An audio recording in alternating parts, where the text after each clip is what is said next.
Gracias a todos ustedes, estamos acá. La lucha continúa.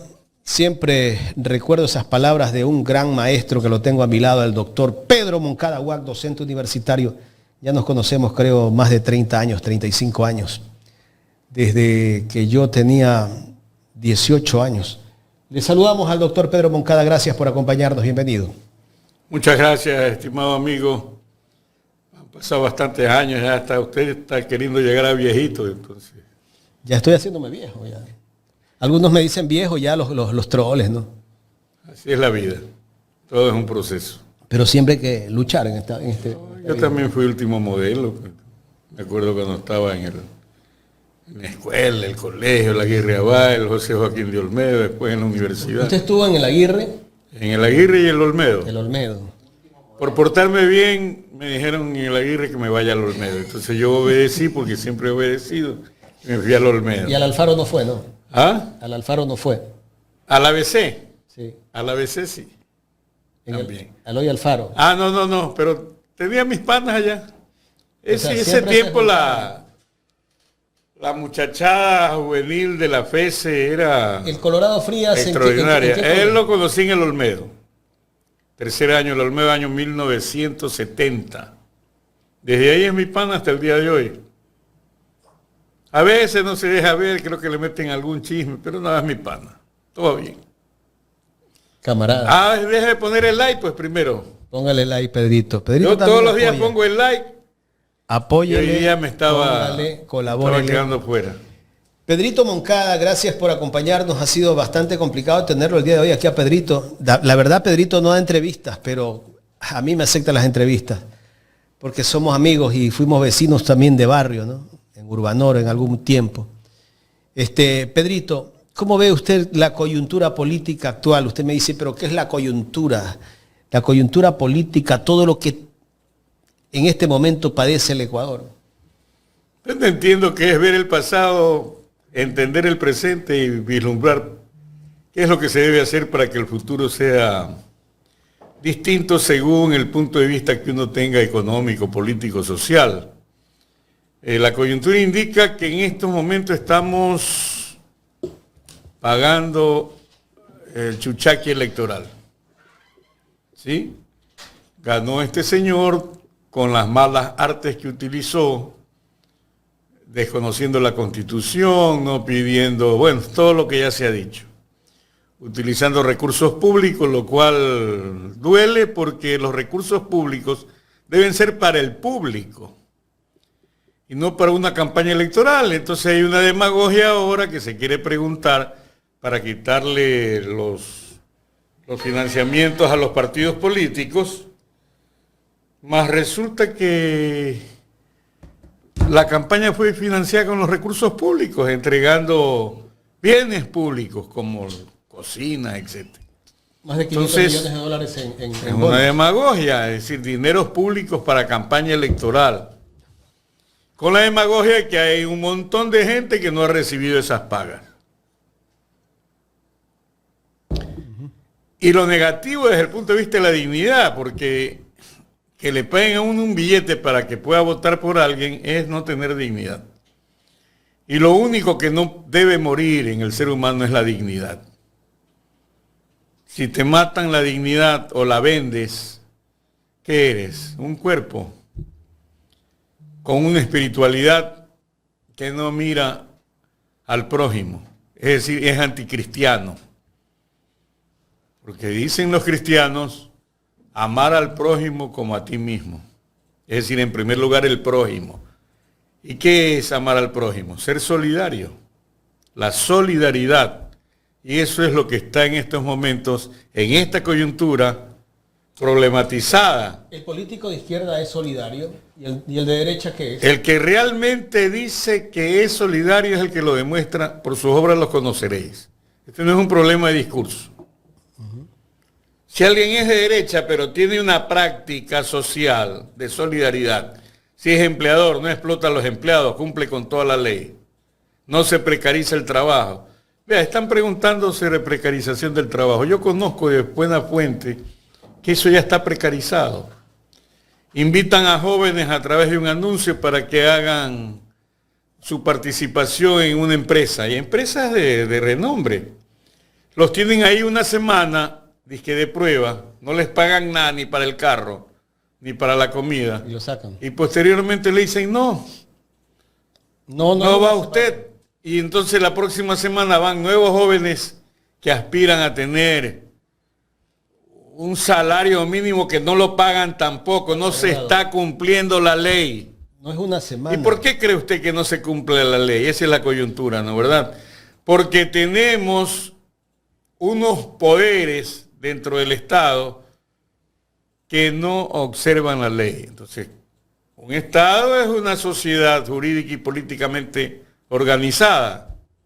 Jurídicamente tienes la Constitución como la norma básica, magna, la carta magna que decían los ingleses en la época que cogieron a Juan sin tierra y le cortaron la cabeza. Así actúan los pueblos como respuesta a los fascismos que son históricos. No solo es el de Hitler o el de Mussolini. Ya. También en la actualidad tenemos fascismos. Trump destina a un lugar donde están los cocodrilos, etcétera. Pongámoslo a él en calzoncillo ahí, pues, a ver qué le pasa con los cocodrilos. Porque es fácil atacar al prójimo, no ser solidario con él, causarle crueldades como la que ocurre en Gaza, un genocidio y una matanza. Es decir, esto no es un tema, la coyuntura ecuatoriana es una coyuntura mundial. Entonces, ¿qué es lo que está en juego? La solidaridad política, la solidaridad social, la solidaridad económica. Si decimos que la Constitución es la máxima ley, hay que observarla, pues. El que no la observa es un dictador. No es para mi gusto una perita dulce la actual Corte Constitucional, pero es por lo menos una especie de oasis en medio de todo este vendaval maloliente que significa captar todos los poderes del Estado, tener una asamblea de plastilina, ¿ya? Plastilina, alzamanos, como decían antes. Por lo menos antes se discutía algo, se debatía, se daban puntos de vista. Ahora no hay debate. ¿Se puede imaginar usted que el Parlamento, llamado Asamblea Nacional aquí, no parla? No parla. Es decir, no es Parlamento, no es Asamblea. O eso lo lamento. ¿Ah? Es totalmente una alfombra, no sé de qué color, probablemente de los distritos de la digestión del señor presidente. Y aprueba todo lo que le da la gana. Entonces, todo se desquicia jurídicamente. Envían una catapulta de pseudo leyes, disque económica urgente, en donde no se respeta la uniformidad de materia y que tiene que ser económica urgente. Entonces todo esto es un desquiciamiento. Y que económica y encima de todo, la Corte Constitucional, que ha suspendido la aplicación de unos cuantos artículos, no ha suspendido toda la ley, debería, por inconstitucional en el fondo y la forma, la Corte Constitucional no aceptar que tengan vigencia en el país esas leyes. Pero entonces ahora se lanza en ristre contra la Corte Constitucional. Y el señor presidente, que yo creo que está dejando de ser eso, ya, es otra cosa. Los sabios deberían identificar claramente eso, porque yo no sé si es dictador, es monarca o qué es. Esto debería ser un debate nacional. ¿Sí? Dice que va a encabezar una marcha en donde ya los gobernadores, según las fuentes que tenemos, van a enviar carros a Quito con harta gente. Claro. Empleados públicos. Han votado a 5,000. Entonces yo me imagino, yo entiendo la crisis económica en que estamos. Padres de familia que tienen único ingreso en su trabajito de muchos años, hasta con nombramiento, están amenazados de salir. Entonces dicen, bueno, por salvar mi camello, me voy a ir a gritar unas 2-3 horas a la Corte Constitucional. Los que votaron no van a salir, pues, ¿no? ¿Ah? ¿Quién sabe que les digan, por ejemplo, es que esto es lo terrible? Van a regresar. Sí, vea, si van, los anotamos y vamos a considerar su reingreso. A mí no me extrañaría que eso ocurra y la gente por un camello, por un trabajo, es capaz de volver a votar por él. es capaz de nuevamente festinar su dignidad, que vuelvo a repetir. Festinar la dignidad significa, compañero, amigo, dejar de existir espiritualmente. ¿Ya? Por eso es que fue tan difícil en los inicios del cristianismo, fue tan difícil que tenga la aceptación de mucha gente. Todo el mundo dudaba, pero no fue casual que los esclavos y las mujeres fueran los primeros en ser cristianos. Por eso tenemos ahí el ejemplo de María Magdalena, un ser humano extraordinario, inteligente, que según algunos analistas fue parte de los 12 apóstoles, pero como existía un machismo tan grande, entonces tuvo que disfrazarse como que era hombre. Pero ella escribió evangelios que no los dan a conocer la Iglesia Católica. Por ser mujeres. Sí.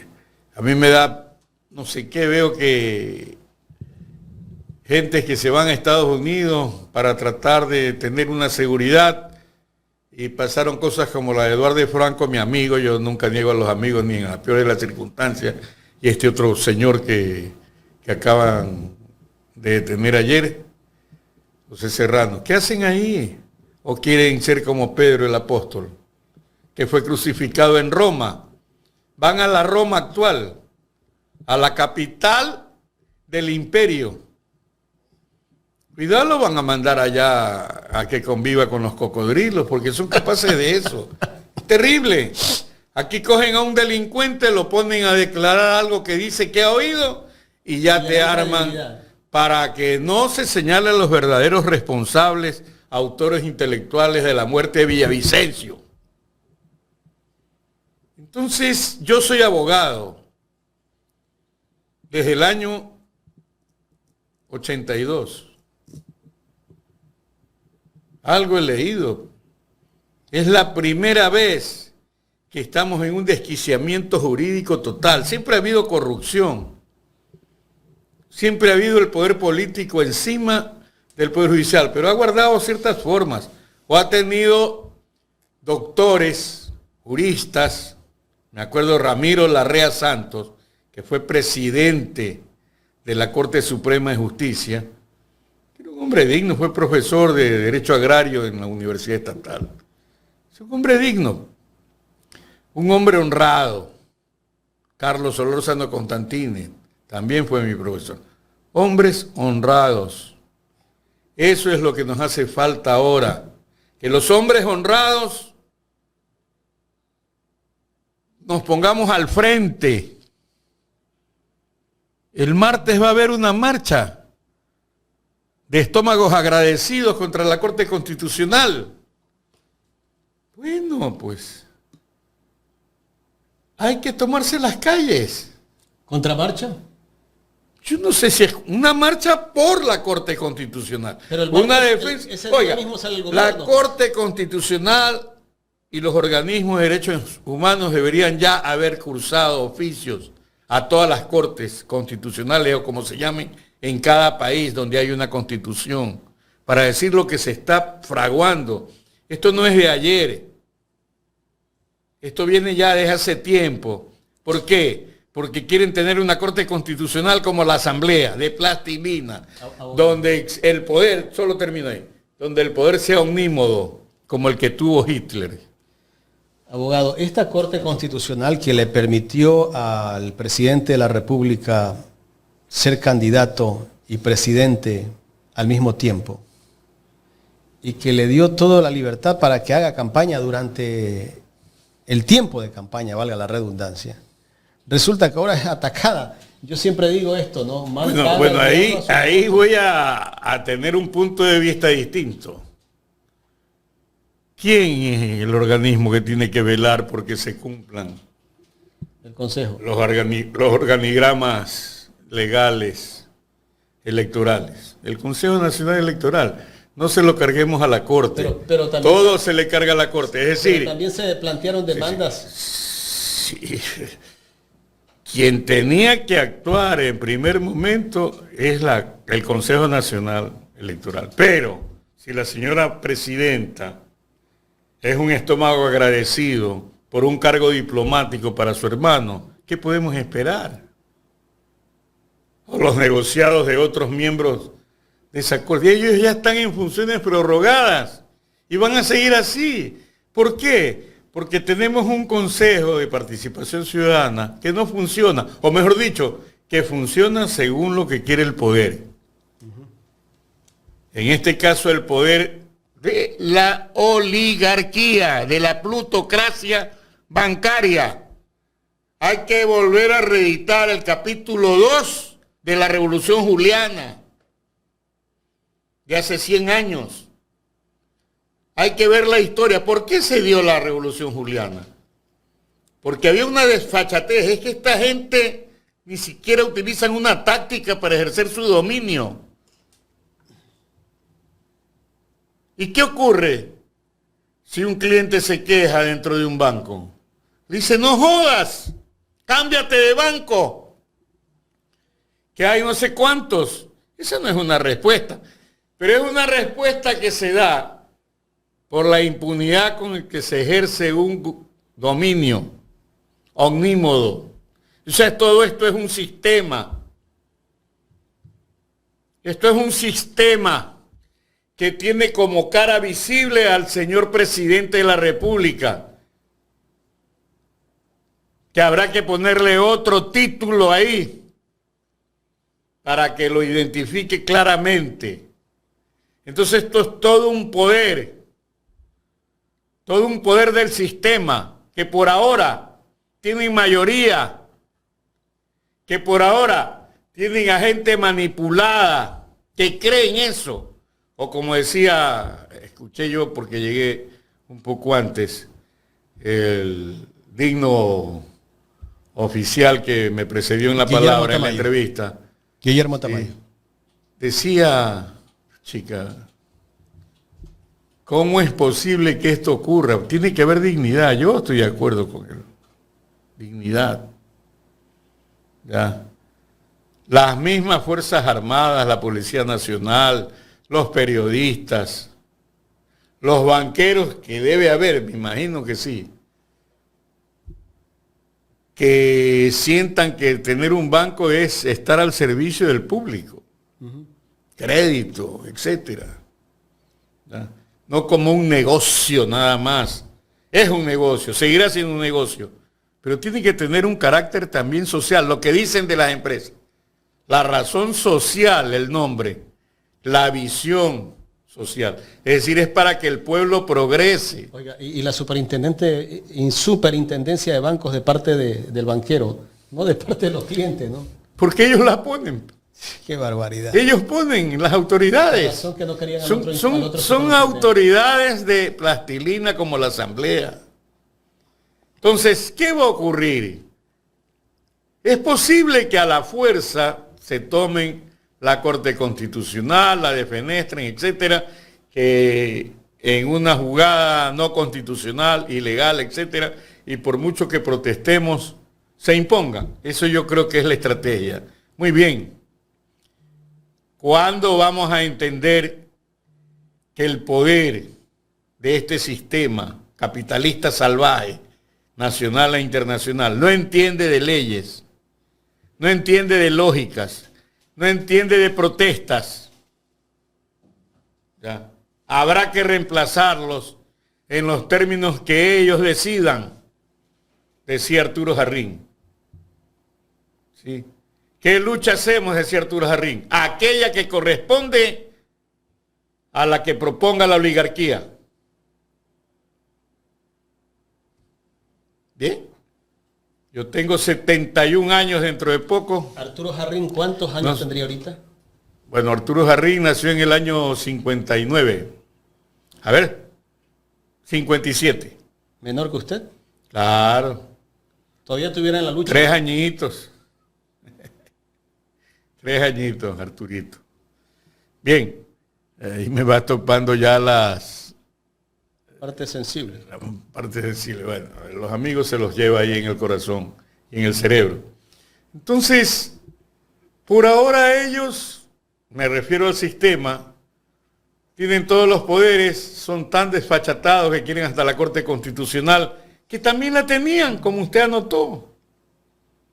La tienen, si caso que la Corte Es una corte de la ha mano. eliminado las leyes Esta corte viene de inconstitucionales. Claro, El pestilente legado así de es. Julio César Trujillo. Bien, pero quieren que sea de plastilina. Ese es como la Asamblea. Como el señor Olsen, que es presidente de un poder, entre comillas, El primer poder del jurídicamente, primer poder del Estado, e independiente. Entonces lo que está en este momento, una vez más, destruyéndose, es la democracia que pensó Juan Jacobo Rousseau y Montesquieu. La división de poderes, ¿ya? Los pesos y contrapesos. Y lo más grave, si este tipo de dictadura fuera, es grave, para que esté mejor el pueblo, podríamos hasta discutir un poco, pero no.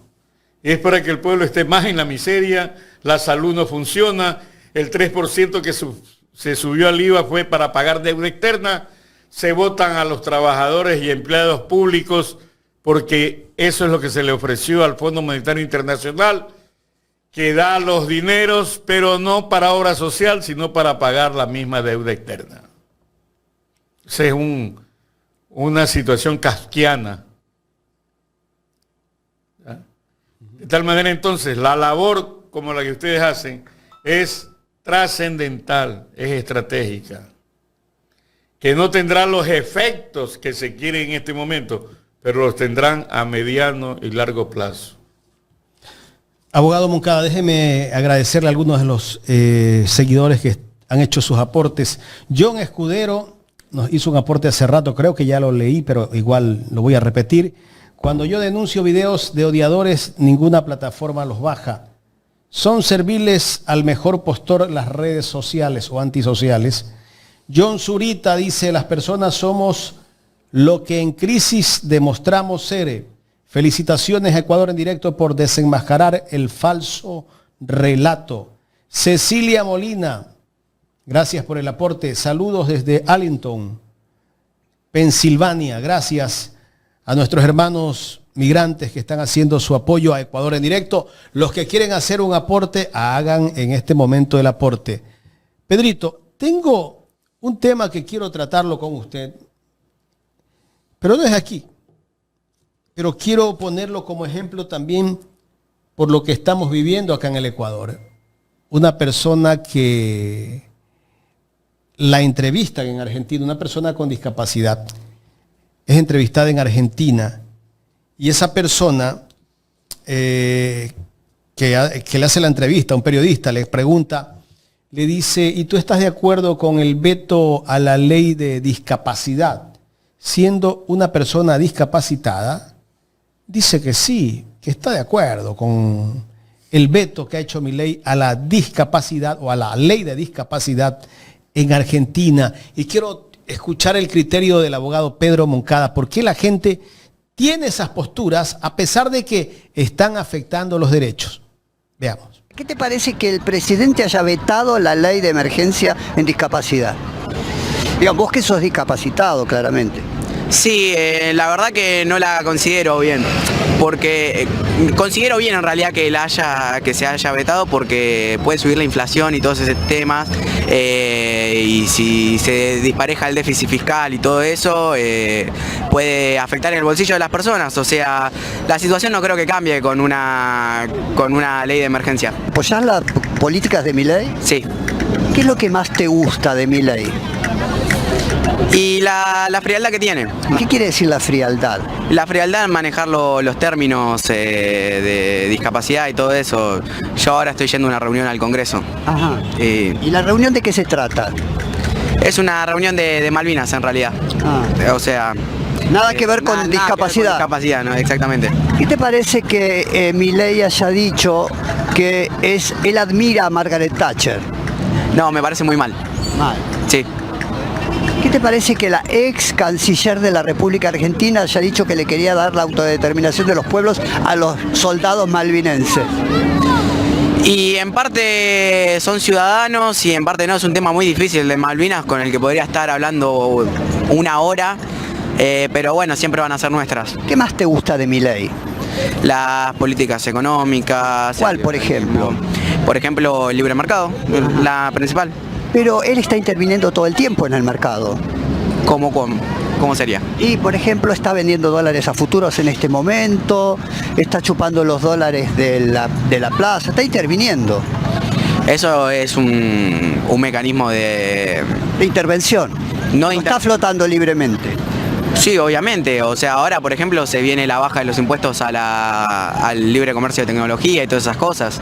Eso es otra cosa, pero digo, él, por ejemplo, con las prepagas, viste que él había dicho que aumentara lo que quiera, que pusiera, eso es libre mercado, después las reguló. Sí, igual todavía no tenemos un libre mercado, es a lo que se apunta en realidad. Ah, todavía Milei no hace libre mercado. No. El dólar no flota. El dólar está en un mal nivel todavía. Cuando no le da los remedios a los chicos, con remedios oncológicos, cuando le sacan remedios a los jubilados, ¿qué te parece eso de Milei? Los jubilados vienen en una situación detestable hace muchísimos años y es algo que se tiene que arreglar. Antes tenían remedios, ahora no. Sí, algunos, los principales, y ahora no. Siguen teniendo lo mismo, o sea, yo desde mi punto de vista no veo a nadie que... No es opinable, es una realidad. No, yo no lo veo así, no... O sea, ¿no le sacaron a los jubilados que ganan un poquito más de la mínima remedios? No, sacaron algunos remedios que no eran esenciales. ¿Qué le parece, abogado Moncada, este testimonio de este argentino, no? ¿Es lo que vivimos acá también? Sí, eso es mundial, pues. O sea, hay personas... Yo no lo voy a descalificar como persona. Mucho respeto, saludo, que opine. Pero por eso es que estamos planteándonos que un elemento esencial de la vida, de la sociedad, de la vida, es la verdad. Entonces el Señor dice un conjunto de cosas que riñen con la verdad del gobierno de la motosierra. Un Milei que está de acuerdo con el genocidio en Gaza. Es un colega ideológico de quien gobierna este país, o lo desgobierna, mejor dicho. Que está con Trump, con una motosierra. Es decir, todos ellos generan odio y muerte. Son anticristianos. Porque el cristianismo es amor, vida, paz creadora, no la de los cementerios. Entonces, hay que luchar por la verdad.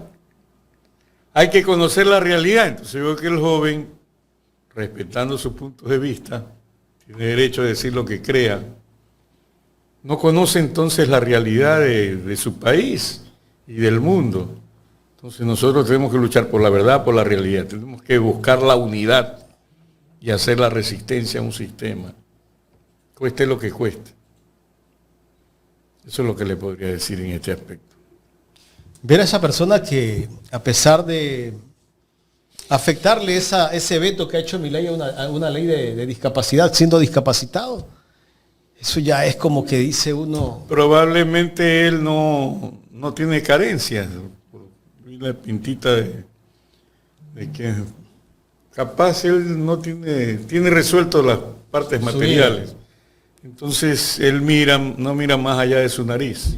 ¿Y el principio, no mira el resto. ¿Y el principio de solidaridad? No tiene ese principio de solidaridad, porque si lo tuviera, a pesar de que él fuera una persona que tiene resueltas todas sus necesidades económicas, tiene que luchar porque los demás tengan vida. Y mañana puedes estar en esa situación también de los otros, ¿no? Así es, pero bueno, es lógico, hasta cierto punto dentro de un sistema que haya gente que piense así. Ya. Uno mira a veces hasta periodistas que alguna vez decían que eran revolucionarios que ahora se rasgan las vestiduras de ser perros guardianes del sistema. X, y no me diga quién. Carlos Vera es uno de ellos. Usted lo dijo. Que hasta hace algunos años tenía otra postura, pero bueno, ahora defiende a ultranza a este gobierno y a la política que aplica este gobierno. Abogado, ayer se aprobó en la Asamblea la eliminación del fondo partidario y el fondo de promoción electoral. ¿Esto qué va a pasar una vez que ya los que no tendrán ese recurso, aunque el gobierno lo que dice es que este dinero es como derrocharlo, es entregarlo a un saco vacío y que ese dinero no se lo utiliza para la parte política, sino que algunos se benefician supuestamente? ¿Qué criterio tiene usted con esto? Yo creo que debe reformarse la gestión de esos fondos, no eliminarse. Reformarse. Es decir, que realmente cumplan el cometido para el cual en teoría existe. Es decir, formación política, formación teórica política de los afiliados, etcétera, etcétera. No depender de las chequeras. O sea, distinto a lo que ocurre en la realidad. Porque ahora se quiere eliminar el fondo partidario, pero ¿cómo ha venido funcionando? Es como cuando el decreto 60 dice, se elimina prácticamente a la Secretaría de Cultura, pero ¿qué gestión hacía Cultura también? Es decir, este es un momento para reflexionar en todos los niveles de la República, en todos los aspectos de la sociedad jurídica y políticamente organizada. Entre esos temas está este también, porque se dejaría para que solamente un señor como Daniel Noboa haya comprado lo que ahora es ADN para poder ser candidato a la presidencia. Eso es lo que quieren, ¿no? ¿Verdad? Ganar siempre los ricos, entonces. Nada más, pues. Ya. Es decir, usted tiene billete, entonces usted compra una candidatura. Así no haya militado nunca en ese partido, ni siquiera haya leído los estatutos, la declaración de principios, los propósitos ideológicos, etcétera, de ese partido. O sea, aquí cabe el discurso de Chávez. No se desarrolla políticamente el país desde el punto de vista de los sujetos políticos. Bien, eso hay que reformar. El tema es que se reforman las cosas si se cambia la naturaleza, el fondo de lo que es el sistema democrático, como debería ser. Un sistema democrático que tiene que dejar de ser meramente representativos, de una democracia de elecciones, tiene que ser participativo, tienen que participar los pueblos, los barrios, los campesinos, los afros, los indígenas, los ancestros en general, los profesionales. Es decir, necesitamos una sociedad vigorosa en donde todos tengamos una participación y se rija por leyes que se apliquen, por jueces que hagan justicia, por cortes que sean respetadas, por consejos nacionales electorales que sean jueces probos, etcétera. Prácticamente vivimos ya en un país donde la Constitución es un papel higiénico del poder.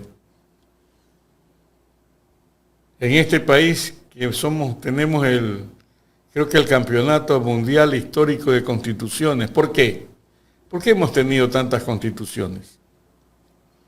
Porque no se aplican, porque son de ocasión, porque son de bolsillo. La primera para Flores, para que él pueda ser el dictador de esta naciente república. Después la Carta de la Esclavitud, después la Carta Negra. Después el pueblo puso los muertos, las luchas, Velasco Ibarra llegó al poder y eliminó una constitución cuando creía la gente en ese tiempo que con la constitución del 45, la más avanzada de la historia, creo que de la humanidad en ese tiempo, ya se lograban las cosas. Está claro que con leyes no se consigue con poder político. Por eso había que ganar las elecciones en abril, el Día del Maestro. Montalvo se debe haber revuelto en su tumba los restos, ya que el menos indicado desde el punto de vista de la cultura y la educación ganó esas elecciones, con todas las trapacías que ocurrieron. Es decir, entonces, esta es una oportunidad, lo que estamos viviendo, para que haya una reacción de todos los grupos sociales, partidos e individuos que tengamos una visión democrática participativa. Pero aquí abunda el sectarismo. Hoy mismo veo que aquellos que, a propósito de ser súper radicales, ahora tienen que protestar. Un gobierno al que apoyaron con el cuento del voto nulo al actual gobernante. Claro, pues, o sea, ¿qué somos? ¿De dónde venimos? Están arrepentidos, dicen algunos. Ayer quemaron cartones. Sí. ¿Y qué van a hacer después? ¿Realmente van a tener coherencia? Seguramente viene otra elección. ¿Van a tener coherencia? Seguirán siendo nulos. La pregunta es, a veces yo voy, pues muere alguien por ahí, me voy a la misa de difuntos porque tengo que participar. Y entonces, qué lindo argumento el que nos da el cura, ¿no? Que la persona que está ahí ya está en el cielo, haya hecho lo que sea. Habla serio. Es decir, por sus obras los conoceréis. Ojalá, no quiero yo se me tome como un sectario y decir no a esos sectores. No, todo el mundo debe participar en una democracia participativa. Entendamos la diferencia con la democracia meramente electoral, representativa. No funciona. Abogado, ahora no representa a nadie, más que a los intereses oligárquicos. Con la Iglesia, ¿qué le parece que la Iglesia esté activándose políticamente en beneficio de una línea de derecha? ¿Y cuándo no han sido actores políticos en chiquito, más que sea? No sé si usted acuérdese que... No sé si leyó el mensaje de este cura Piechestin. No lo he leído, pero ya me imagino, no quiero ser al progresismo. No quiero ser prejuiciado, pero la Iglesia es un poder mundial, pues y aquí en el Ecuador acordémonos el papel que cumplió en la época de la lucha contra Alfaro. ¿Ya? Entonces la Iglesia era terrateniente, pues creo que lo sigue siendo. ¿Ya? Entonces cuando Alfaro puso la ley de manos muertas, topó los intereses de la Iglesia. ¿Cómo lo combatieron? Llamaban a las armas.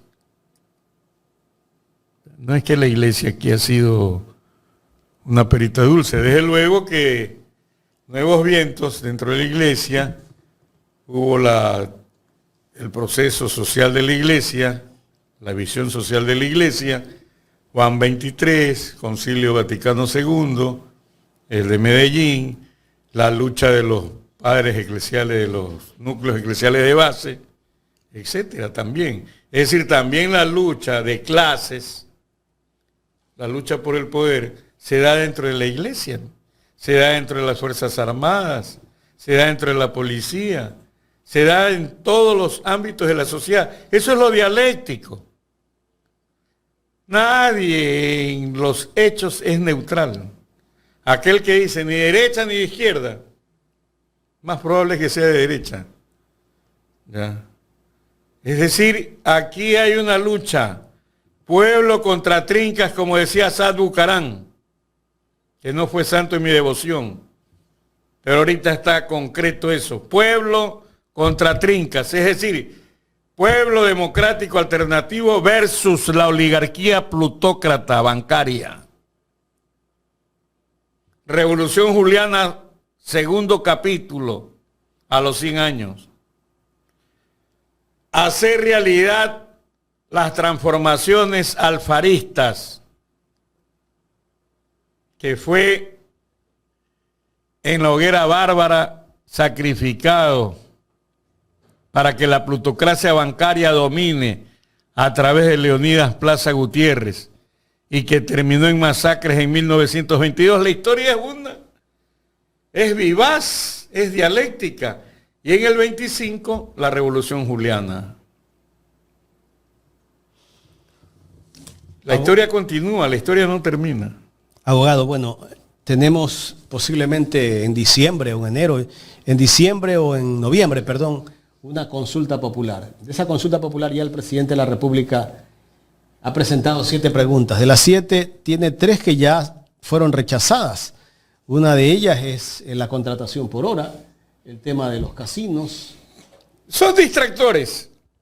Parte de esto de que quiere justificar. A ver, he visto unas vallas que sacaron ustedes, concretamente, a ver, en Pichincha creo, Universal. Están contando los muertos, asesinados, a partir del 4 de agosto. ¿Por qué no ponen todas las cifras? A ver, todas las cifras de este año nomás. O sea, pongan los miles. Van 5.000. Ya.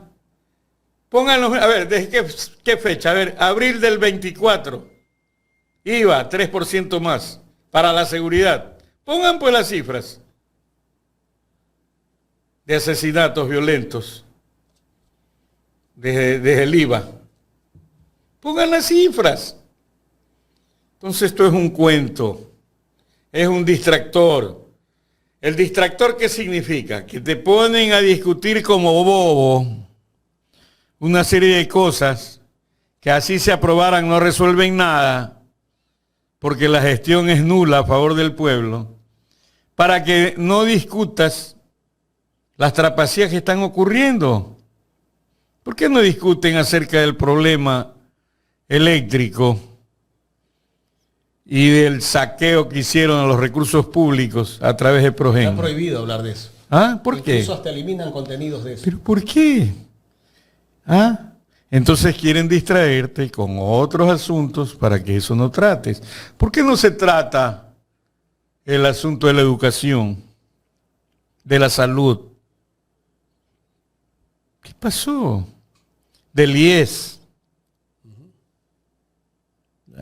Votas a 5.000 trabajadores. Dicen que la cifra meta acordada con el Fondo Monetario Internacional es de más de 70.000. Claro, gente que deja aportar al IES. ¿Qué quieren con el IES? ¿Quebrarlo?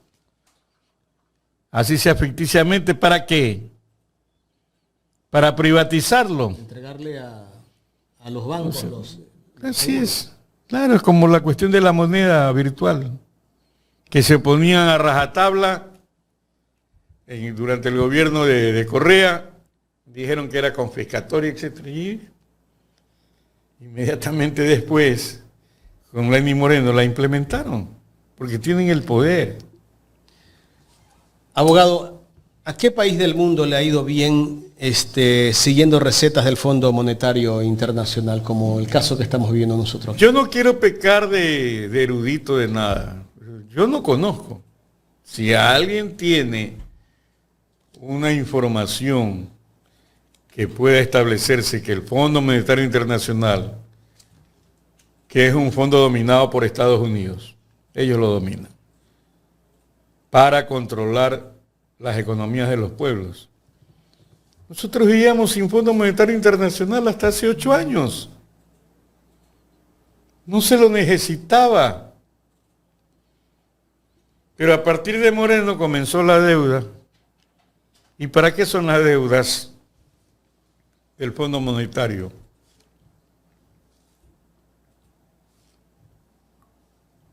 Perdón. Nos ha ilustrado el economista Pablo Dávalos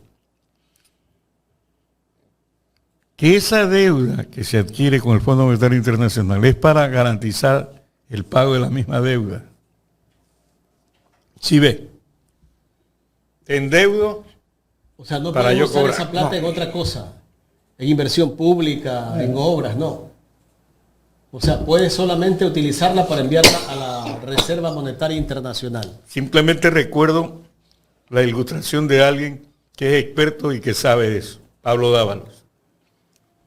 Así es. Entonces es una falacia. Es una masacre. Es un genocidio económico contra el pueblo. En Gaza los matan de frente. Terrible.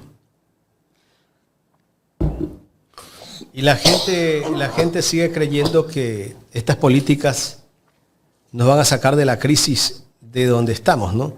Nos vienen diciendo ya desde hace casi 2 años que va a tener este gobierno, aunque a veces se presenta como que recién entraron a gobernar en mayo, ¿no? Por ahí escuchaba a un ministro el otro día, el gobierno anterior dejó hecho un desastre el país, y el gobierno anterior eran ellos mismos. Por eso es que la lucha por la verdad es crucial, porque ellos son un sistema de mentiras. La verdad está privatizada. No. La verdad le pertenece a la gente y tenemos que luchar por ella. En este momento está privatizada. En esos sectores. La derecha, por decir, en el poder. En los medios defienden. La realidad también la tienen enajenada. Entonces, ¿cuál es el deber nuestro? Ellos luchan por la muerte, nosotros por la vida. Ellos plantean la guerra, nosotros la paz. Ellos plantean mentiras, nosotros la verdad. Ellos plantean la división, el poder omnímodo, nosotros la unidad. Ellos plantean el sometimiento, nosotros la resistencia. Ya vemos muchos ecuatorianos, hombres y mujeres, que podemos poner el hombro. Ahí está mi doctor Ramiro Aguilar. Él propuso, yo sí le vuelvo a hacer acuerdo. ¿Cómo no va a haber un conjunto de hombres y mujeres inteligentes, porque todos los seres humanos lo somos, que puedan meter el hombro para un país diferente? Sí se puede, hay que articularlo, doctor. Diga usted cuándo nos reunimos, yo voy. Pero está un poco delicado de salud el doctor. Yo también estoy delicado de salud, ojalá que se mejore, discúlpeme entonces, doctor. Estamos en la edad de los sufrimientos orgánicos, pero es la edad también en donde sí hay la posibilidad de orientar a la opinión pública y de proponer. ¿Por qué la gente se ha quedado en su tranquilidad? No sé si es que al pueblo le han dado escopolamina, que está esperando que otros salgan. Yo creo que se han quedado en su intranquilidad. Es que las cosas no nacen porque sí, pues.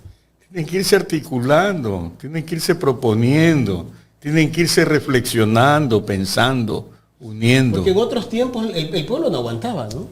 Son momentos y momentos. Y no es que el pueblo está contento. Lo que ocurre es que también desconfía mucho de los políticos en general. Entonces hay que darle confianza. Hay que ir proponiendo. Los liderazgos van a ir surgiendo, nuevos liderazgos a nivel popular, nuevos. Tiene que haber nuevos liderazgos. ¿Usted cree que...? Hombres, mujeres, etcétera. No te puedes quedar anquilosado en los liderazgos de siempre sin que esto signifique negarlos. Sí, sigan participando, pero tienen que abrir, pues, por ejemplo, el Partido Revolución Ciudadana, lista 5, tiene que abrirse al pueblo. Enseñarle de que es oposición inteligente. ¿Ya? El movimiento indígena tiene que salir por los fueros de lo que significa la CONAIE, que se supone y es el sector social más robusto y rebelde del Ecuador. Vamos para adelante. Le hace mucho daño que un conjunto de legisladores, de asambleístas, que entraron por Pachacuti, sin ton ni son, hayan aparecido y voten con el gobierno. Es decir, la gente no los eligió para eso. Abogado Moncada. Entonces hay que revisar todo para que la gente tenga confianza. Hay que defender la acción de las autoridades seccionales. ¿Cómo es posible que se paren obras necesarias para Guayaquil por el odio político al alcalde de la ciudad, con la intervención de la señora prefecta coidiaria de se supone, adoptando una actitud que me recuerda cuando dijo, tenemos la misma tía, le dijo Aquiles. a Danielito. Abogado, La y no tía. solo eso. ¿Sabe qué está pasando? Yo estaba viendo un video el día de hoy del alcalde de Guayaquil que está denunciando que el municipio construyó un centro médico en Puná de punta, con todo, o sea, algo maravilloso. Pero resulta que el gobierno no le entrega los permisos para funcionar.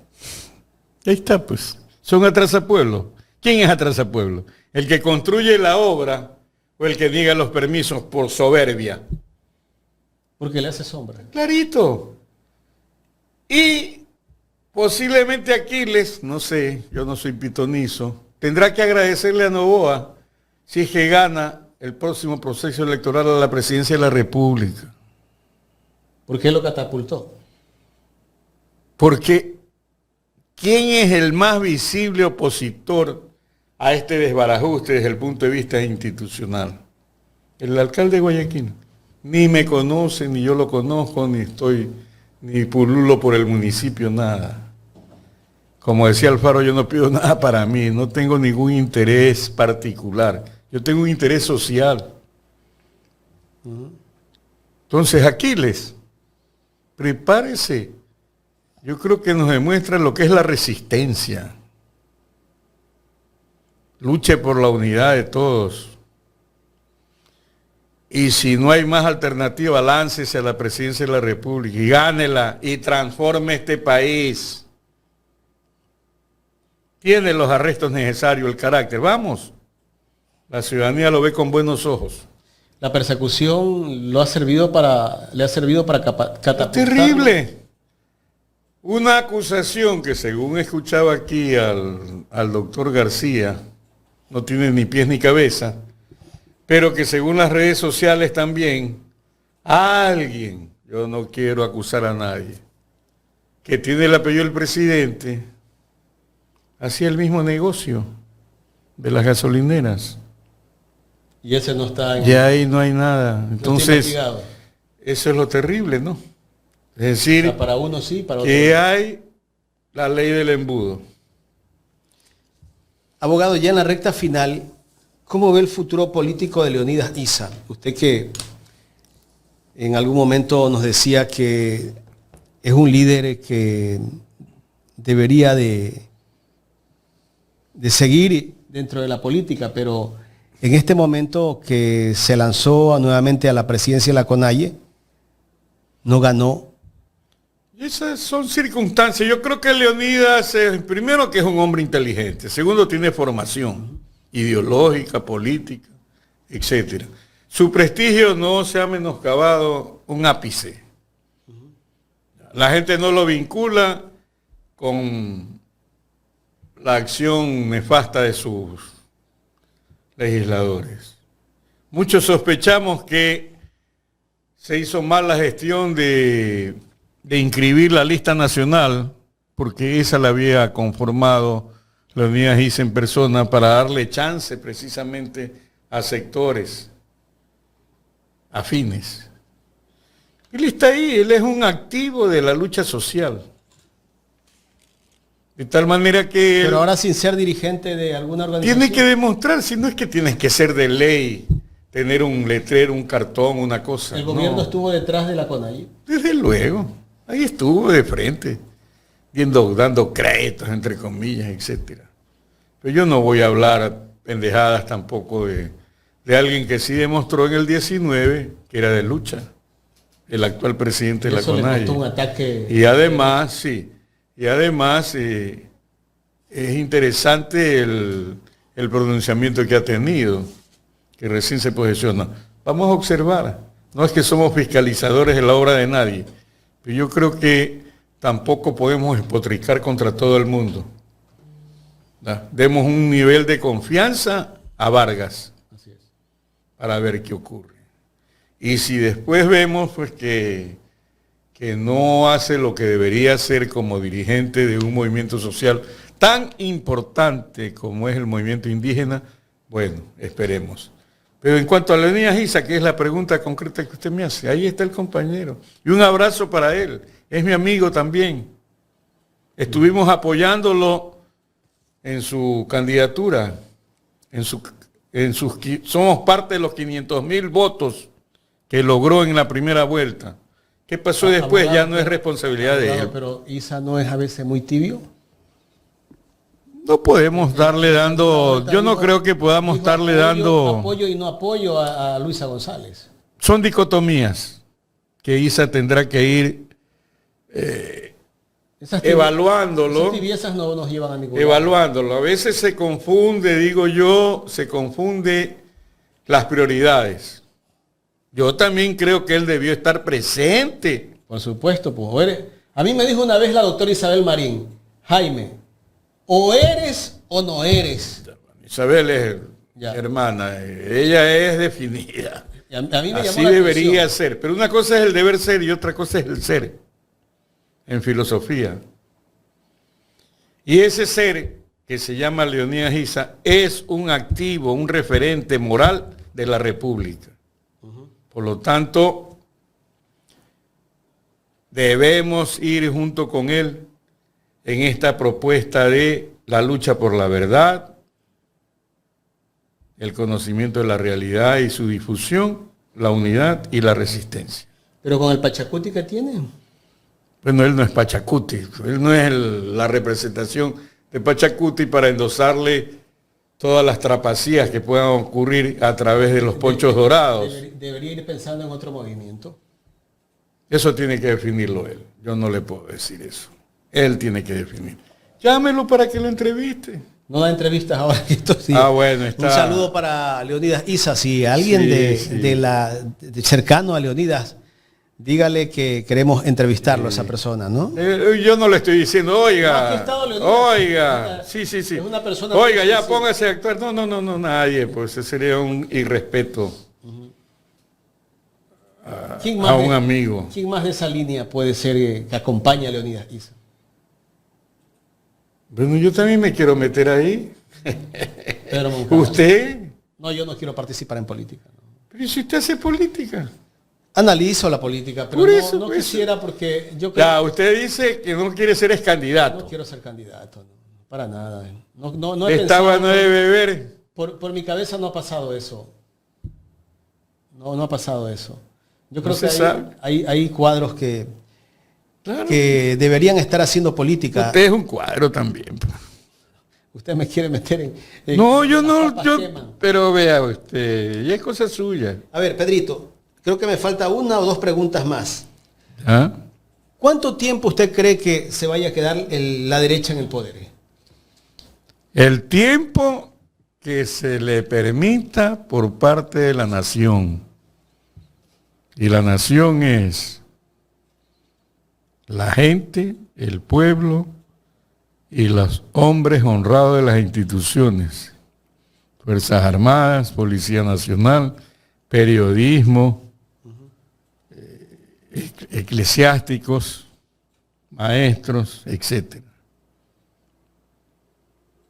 Ese es el tiempo que podrá estar. ¿Qué pasa con los jóvenes? Bueno, hay jóvenes y jóvenes. Jóvenes son todos aquellos... ¿Están conectados con la política? Hasta los 29 años creo que es. Sí. ¿Están conectados con la política? Todos. Sí, en su manera.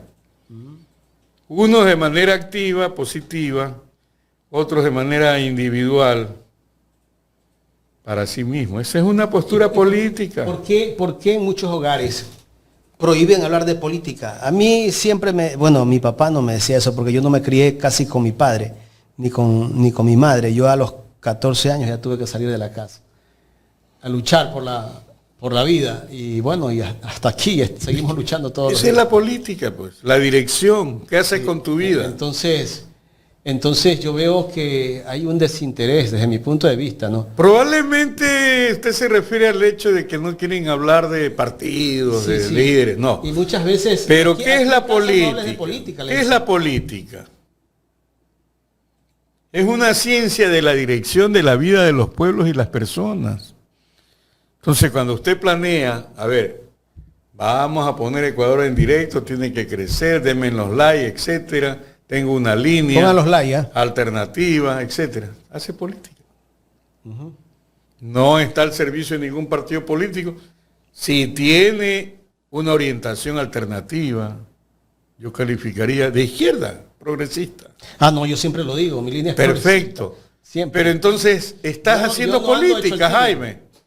Todos hacemos política. Pero yo no estoy afiliado a ningún partido político. Pero eso no significa que no me guste la política, me encanta. Trato de estar informado.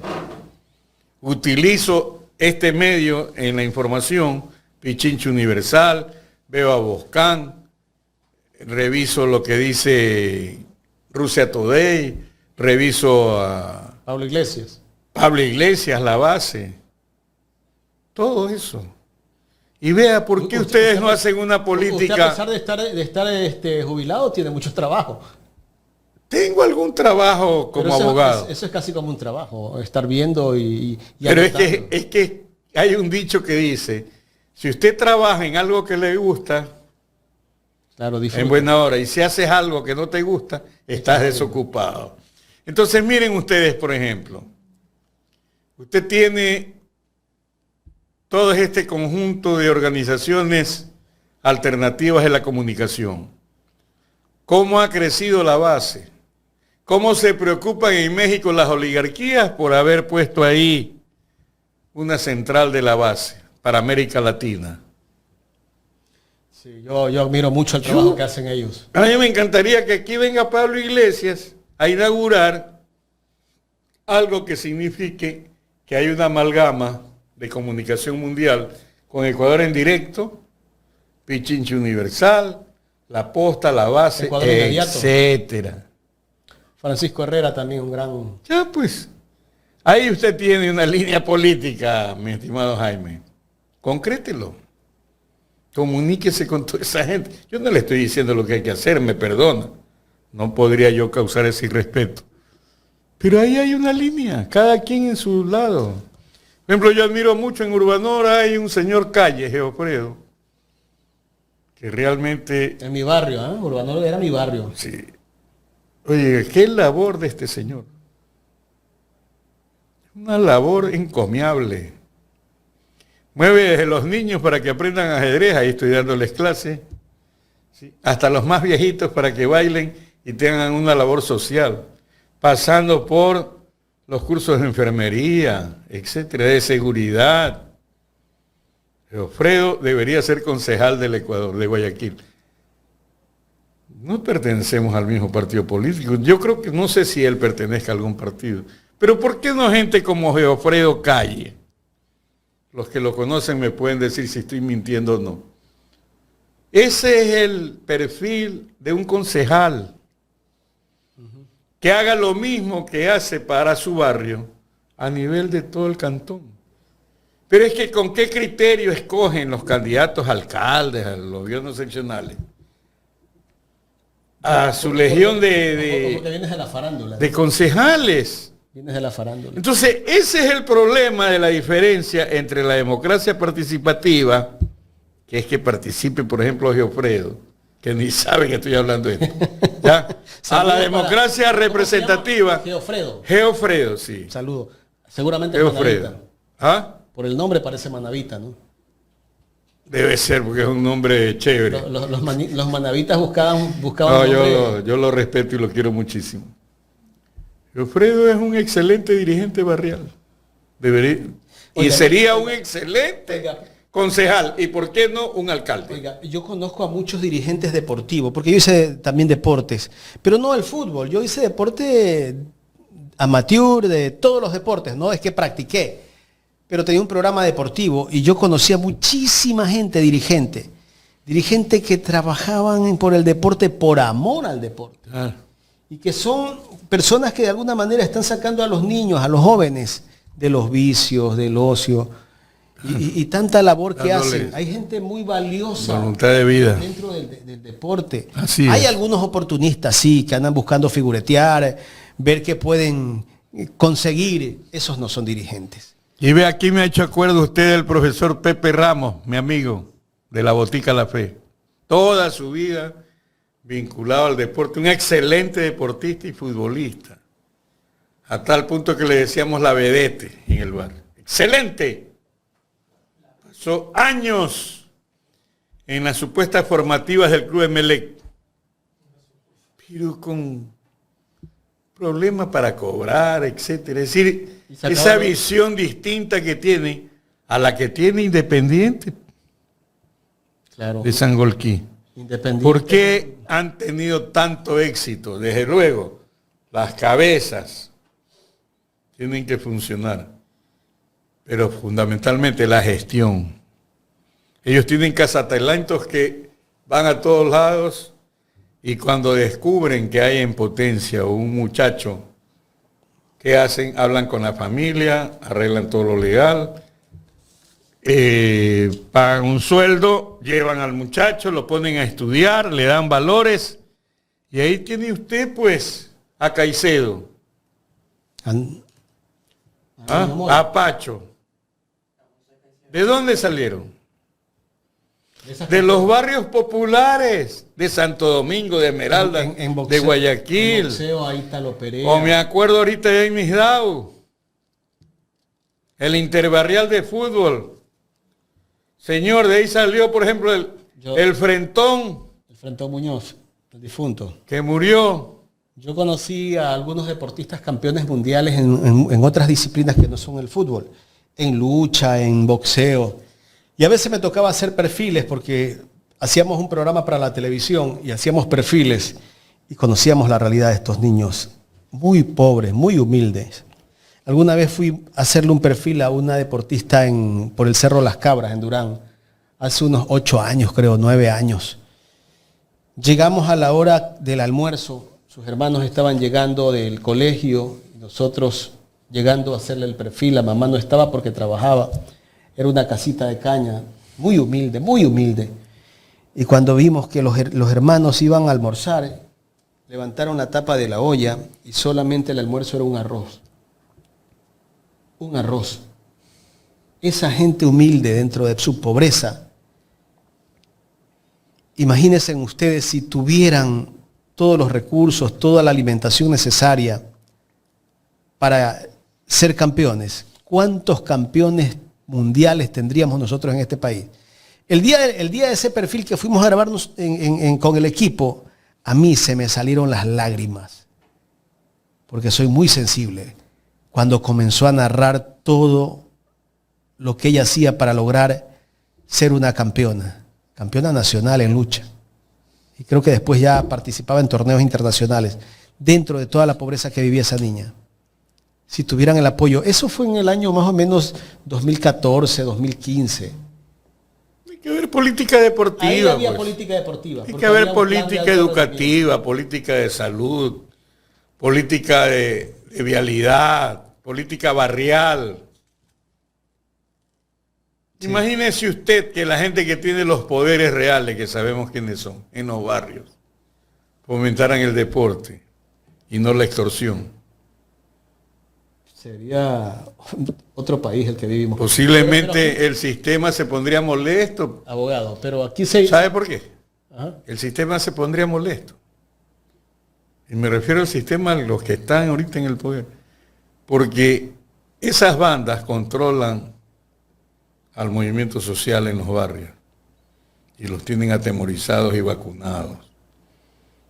Ojalá pues hicieron un acto de conciencia y digan, vamos luchando por progresar el conjunto de los barrios. Yo no descarto esa posibilidad.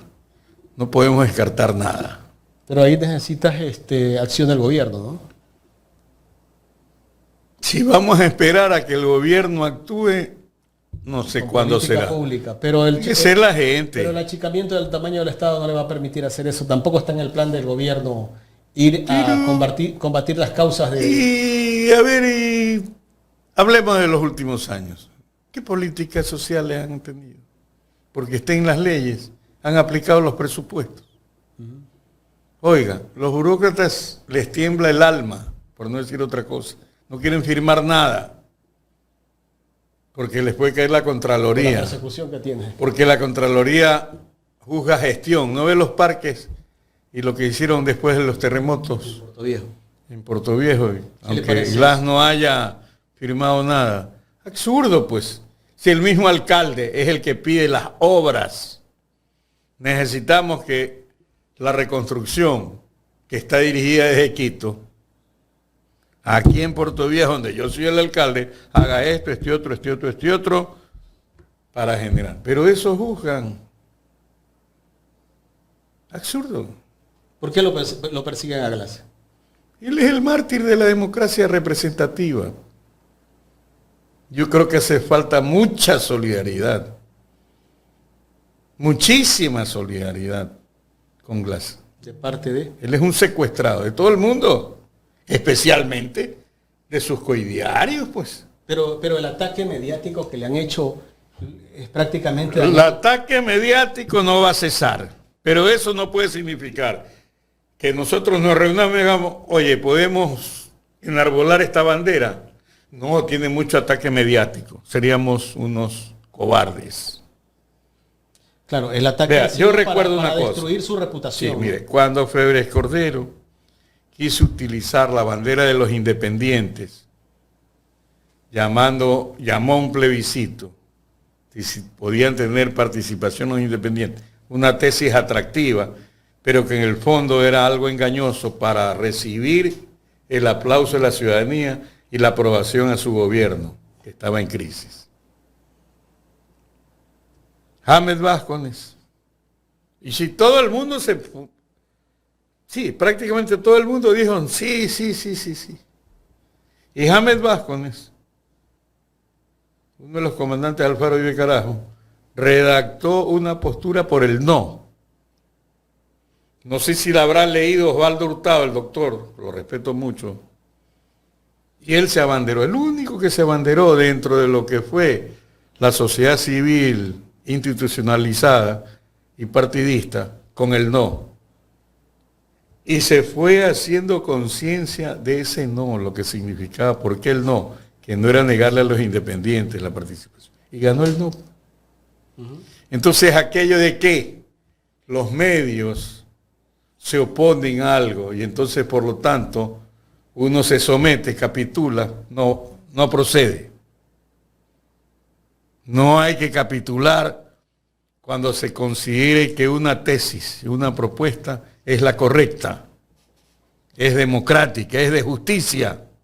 Y Glass, que es un secuestrado. Y hay que decirlo así, con todas sus letras. Es una víctima. ¿Cómo duermen esos jueces que sentencian de esa manera? Que preguntarles a ellos. Han de estar contando billetes posiblemente. No sé. Yo conozco jueces que son impolutos. Sí hay. No los voy a nombrar porque capaz que les hago la cagada ya. No lo voy a nombrar. Pero son excelentes. Sí hay. Sí hay también. Puedo nombrar a uno que ya falleció. El doctor Alvarado. El juez más honrado de toda la historia de la República. El pelado Alvarado. Un hombre que vivía con su sueldo. Que parte de su sueldo lo gastaba en libros para estar estudiando. Ya era un veterano. Bueno, pagó tributo a la cronología y se fue de un infarto hace algunos años ya. Ese era el rey de los honrados. Y me lo pueden decir los abogados viejos.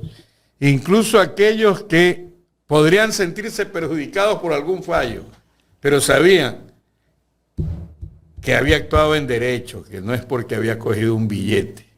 Abogado. Hay que reconocerle a la gente.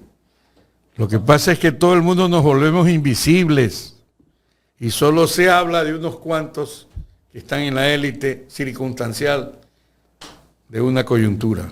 Para terminar el tema Glass. ¿Glass es un trofeo político? Desde luego, un secuestrado. Es un secuestrado. Él fue secuestrado violando el derecho internacional dentro de la Embajada de México, lo cual nos ha traído cola y que todavía no se establece una sentencia por parte de los instrumentos internacionales de justicia. La Corte Internacional Diplomática, sí. Entonces, ese hecho en sí ya violentó todo. Claro, la Corte dijo que estuvo muy bien hecha, ¿no? Qué pena, ¿no? Y lo tiene en la roca. Dios mío, ¿qué es? ¿Qué es la? Como que... Sé que es Rambo. Hasta sus condiciones de salud andan. Es un Rambo. Si él se pudo haber escapado del país. Vea, cuando llegó Moreno, ya se veía que Glass era un obstáculo para lo que tenían programado, porque era el vicepresidente. Entonces buscaban la forma de eliminarlo como vicepresidente. Yo di una opinión en una reunión de abogados en Quito, que fui representando al Parlamento andino, que era el director jurídico en ese tiempo. Y escuché todas las razones jurídicas de los doctores abogados de las otras instituciones del Estado. Y yo les agradecí por la clase que me daban. Pero les dije, esto es politiquero. Y a Glass lo van a encarcelar. Todo el mundo me miró como un bicho raro. Y ahí está. Ya en la recta final, esta sí es la última, abogado, porque ya tenemos que... No, sigamos nomás que yo tengo tiempo. La academia, ¿qué pasa con la academia? Ya ese tema lo hemos tratado. La academia tiene que salir por sus fueros, pues. Yo recuerdo esa universidad, alguna vez andaba por Quito y veía que ponían los estudiantes universitarios de la Central un signo de Sucres en ese tiempo y una U. Sucres U, presupuesto. Cuando hicimos dirigencia estudiantil pudimos conocer de cerca el análisis del proceso de Córdoba, la reforma universitaria. Alguna vez conversé con el planteador de la segunda reforma universitaria en el Ecuador. Fue respetado dirigente del Partido Socialista Revolucionario del Ecuador. Y eso era la universidad, pues la universidad era una antena de discusión jurídica, política. No es que tenía que decir lo mismo todo el mundo, pero había debates. La universidad en ese tiempo ya se hubiera pronunciado sobre las leyes. Cosa que no hay ahora. No hay. Vamos a ver qué pasa por ahí. Escucho de candidaturas que quieren rescatar el rol de la Universidad de Guayaquil, por ejemplo. Ojalá. Veamos a ver qué pasa. Sí.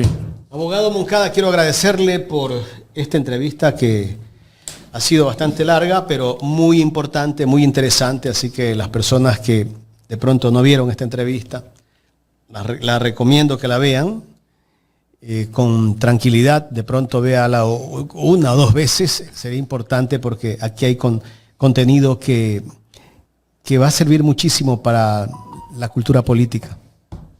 Muchas gracias, Jaime, usted es mi amigo, lo respeto como el que más. Mucho tenemos todavía por hacer. Acuérdese, la base, Pichincha Universal, etcétera, etcétera. Ya lo veo usted ahí. Serían un poder mundial. El tema de Pichincha, que es una radio pública. No, ahí la veo, la vi de mañana, discúlpame que... La señora prefecta de la compañera Paola, la vi en... ¡Qué entusiasmo! ¡Qué diferencia! Y otro mensaje, pues.